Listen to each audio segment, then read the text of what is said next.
Good morning students. Class tenth में आज आपका टॉपिक है अलैंगिक व लैंगिक जनन में अंतर। आज हम जानेंगे कि अलैंगिक जनन और लैंगिक जनन में क्या अंतर होता है। ये क्वेश्चन कई बार आपसे पेपर में पूछ लिया जाता है कि दोनों में अंतर बताइए।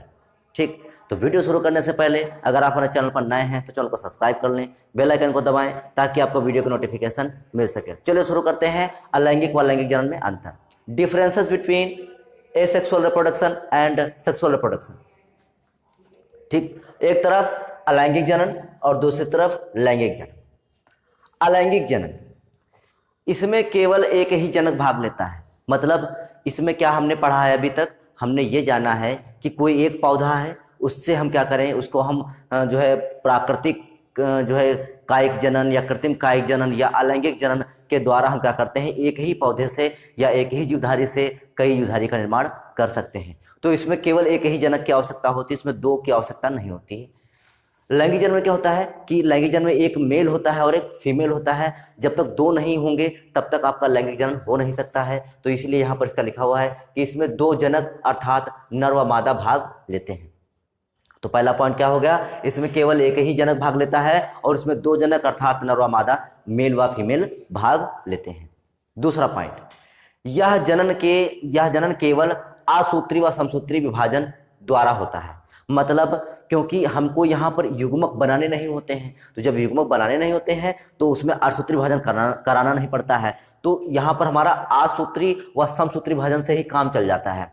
ठीक, तो इसलिए यह जनन केवल आसूत्री व समसूत्री विभाजन द्वारा होता है। जबकि इसमें क्या है कि इस जनन में अर्धसूत्री विभाजन होता है। मोस्ट इंपॉर्टेंट, देखिए इसमें अर्धसूत्री विभाजन क्यों होता है कि देखिए जब नर है और मादा है तो उसके जो जननांग है उन जननांगों में जो है नर युग्मक और मादा युग्मक बनेंगे। तो नर युग्मक और मादा युग्मक जब बनेंगे तो क्या होगा कि उसमें नर युग्मक और मादा युग्मकों के में गुणसूत्रों की संख्या को हमें क्या करना है, आधा करना है। जब हमें गुणसूत्र संख्या को आधा करना होता है तो इसलिए हम कौन सा विभाजन कराते हैं, अर्धसूत्री विभाजन कराते हैं। तो इस जनन में क्या होता है, अर्धसूत्री विभाजन होता है और जबकि इसमें क्या होता है, आसूत्री व समसूत्री विभाजन हो जाता है। ठीक, अगला, इसमें अगुणित युग्मक नहीं बनते। जैसा कि हम जान चुके हैं कि इसमें अगुणित युग्मक नहीं बनते। अगुणित क्यों, क्योंकि इसमें जब युग्मक बनेंगे तो युग्मक हमेशा कैसे होते हैं, अगुणित, अर्थात उसमें गुणसूत्र संख्या कैसी होगी, हमेशा आधी होती है। तो इसमें अगुणित युग्मक नहीं बनते हैं। और जबकि इसमें क्या होता है, इसमें अर्धसूत्री विभाजन होता है। तो अर्धसूत्री विभाजन द्वारा अगुणित युग्मक अर्थात हैप्लॉइड, अगुणित को इंग्लिश में क्या कहते हैं, हैप्लॉइड, और युग्मक को क्या कहते हैं, गैमीट, अर्थात इसमें अर्धसूत्री विभाजन द्वारा अगुणित युग्मक बनते हैं। अगला, इसमें जायगोट नहीं बनता है। जैसा कि हम लोग जानते हैं जायगोट कैसे बनता है कि जब नर युग्मक और मादा युग्मक का केंद्र का आपस में मिलता है, ठीक, उनका संयुग्मन होता है, सिंगैमी होता है, तो क्या बनाते हैं, जायगोट बनाते हैं। ठीक, द्विगुणित जायगोट का निर्माण करते हैं। तो इसमें तो युग्मक बनते ही नहीं है। तो जब युग्मक नहीं बनेगा तो जायगोट कहाँ से बन जाएगा। तो इसमें जायगोट नहीं बनता है और जबकि इसमें नर युग्मक और मादा युग्मक आपस में संलयन करके क्या बनाते हैं, जायगोट का निर्माण करते हैं। ठीक, अगला, इसमें जनन कम समय में व तेजी से होता है। जैसे हमने एक कोई पौधा लिया, उसकी कई शाखाओं को काटकर हमने लगा दिया, 1-2 महीने में वो हमारा पौधा बिल्कुल एकदम अच्छे से एक साथ कई 8-10 पौधे तैयार हो जाएंगे। तो इसमें हमें समय कैसा लगा, कम लगा। ठीक, और बहुत तेजी से हुआ इसमें जनन, क्योंकि पौधा को पहले हमने इतना बड़ा काट के लगाया था तो अब वो इतना बड़ा हो गया। ठीक, तो इसमें जनन कम समय में व तेजी से होता है। जबकि इसमें क्या होता है, इसमें तो बहुत टाइम लगता है। इसमें क्या होता है, पहले युग्मक बनेंगे, फिर युग्मक फर्टिलाइजेशन करेंगे, उसके लिए बहुत सी कंडीशन चाहिए। फर्टिलाइजेशन होगा कि नहीं होगा ये भी निश्चित नहीं होता है। ठीक, तो इस विधि में जनन अधिक समय लगता है, इसमें बहुत अधिक समय लगता है। ठीक, अगला देखते हैं, इसमें बहुत कम विभिन्नताएं उत्पन्न होती हैं। अब जैसे मान लेते हैं, देखिए अलैंगिक जनन है तो अलैंगिक जनन में क्या होता है कि हमने पौधे को काटा और फटाक से लगा दिया, तो उसमें कोई विभिन्नता तो आई नहीं, उसमें कोई चेंजमेंट आया उस पौधे में, तो कोई चेंजमेंट नहीं आया। तो इसलिए उसमें क्या होता है, इसमें कोई भी भिन्नता उत्पन्न नहीं होती है। तो इसमें विभिन्नताएं बहुत कम उत्पन्न होती हैं। मान लीजिए थोड़ा बहुत वातावरण के परिवर्तन से कुछ भी विभिन्नता आ गई तो आ गई, नहीं तो वो तो मोस्टली क्या होता है कि विभिन्नताएं आती ही नहीं है। ठीक, अगला क्या है, इसमें विभिन्नताएं अधिक उत्पन्न होती हैं। अब क्यों उत्पन्न होती हैं, देखिए जैसे नर युग्मक और मादा युग्मक दोनों आपस में मिले, लेकिन नर युग्मक और मादा युग्मक का जब निर्माण हो रहा था तो उसमें अर्धसूत्री विभाजन हो रहा था। अर्धसूत्री विभाजन में क्या हुआ था, एक प्रोसेस होती है जिसको हम बोलते हैं क्रॉसिंग ओवर। क्या बोलते हैं, क्रॉसिंग ओवर। आप लोगों ने देखा होगा कि हम लोग जो होते हैं, अपने माता पिता से थोड़े से भिन्न होते हैं।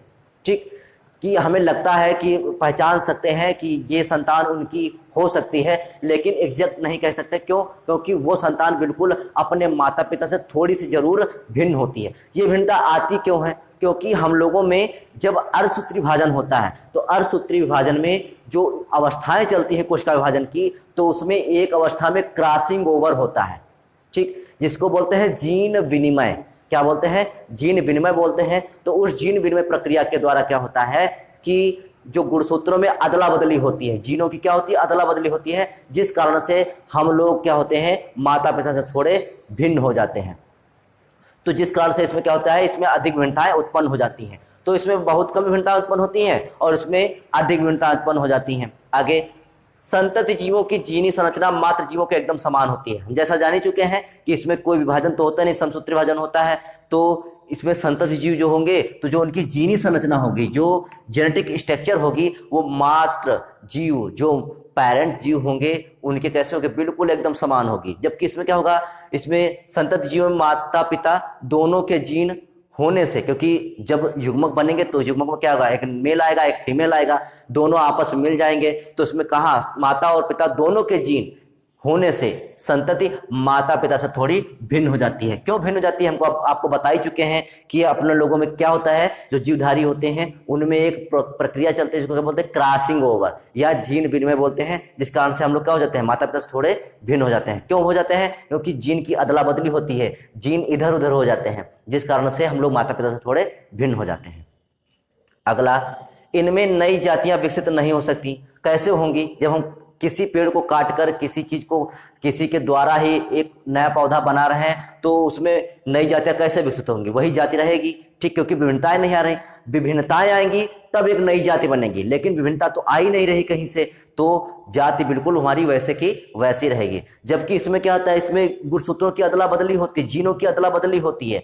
तो जब अदला बदली होती है तो क्या होता है, इसमें विभिन्नताएं आ जाती हैं। विभिन्नताएं आने से क्या होता है कि नए जीवों की उत्पत्ति हो जाती है। कैसे हो जाती है? नए जीवों का विकास हो जाता है। देखिए, जो लैंगिक जनन होता है आपका, वो जैव विकास प्रक्रिया में बहुत सहायक है। देखिए, जैव विकास क्या होता है कि अगर ये लैंगिक जनन की प्रक्रिया ना चल रही होती तो शायद जो आपके जितने भी फाइलम हैं, फाइलम पोरीफेरा, सिलेंटेटा, निडेरिया, इस टाइप के जितने भी फाइलम हैं, अर्थात जीवों का जो निम्न कोटि के जीवों से जो उच्च कोटि के जीवों का विकास हुआ है, निम्न कोटि के सरल जीवों से जटिल उच्च कोटि के जीवों का जो विकास हुआ है, वो सब विभिन्नताओं के कारण ही हुआ है। अगर विभिन्नताएं नहीं होंगी तो आपका जैव विकास ही नहीं होगा। और विभिन्नताएं आती कैसे हैं? तो ये लैंगिक जनन के द्वारा उत्पन्न होती हैं। ठीक, तो ये जान लिया आपने कि अलैंगिक जनन और लैंगिक जनन में क्या अंतर होता है। ये आपका बहुत ही मोस्ट इंपॉर्टेंट टॉपिक है।